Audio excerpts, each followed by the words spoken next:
I believe that one of the problems the men had in the trenches during World War One were vermin. Can you tell me more about that? What sort of vermin are we talking about? Well, there's all sorts of beasties around, but rats and mice were a plague all the time, so rats everywhere, nobody likes them, they get in the way, and of course you could wake up having your toes nibbled in the night by a rat, which doesn't go down very well.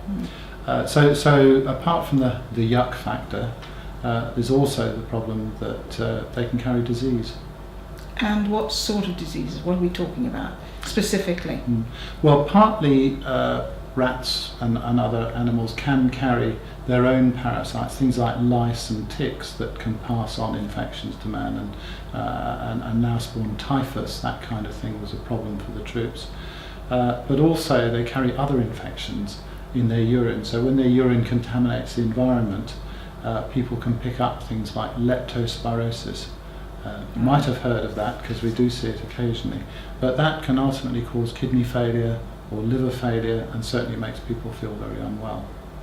At the time it was recognised that there was something else around, probably carried by the rats and the mice, and we now know about another group of viruses called hantaviruses, which have actually been a problem in the Korean War as well, more dangerous kind. So both a nuisance in themselves and carrying disease. Right, thank you. And what sort of other infestations would have bothered the troops? The troops all had lots of little friends, although they didn't think they were very friendly. So everybody knew about the itching and scratching you get from body lice, always a major problem. So apart from being very irritating and stopping you concentrating and so on, those in themselves carried a risk of disease. And another thing was bed bugs. And we've got some graphic illustrations here in this lovely book, which we've got in the archives of the Liverpool Medical Institution by Professor Shipley from Cambridge.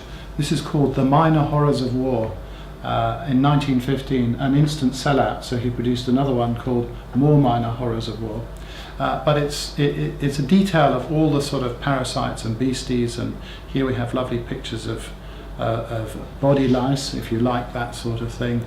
Further along we have pictures of bed bugs, which are, as I say, both a real nuisance and irritants, but certainly the louse can transmit a variety of diseases. So this makes a fascinating read and tells you what it was really like. Thank you very much.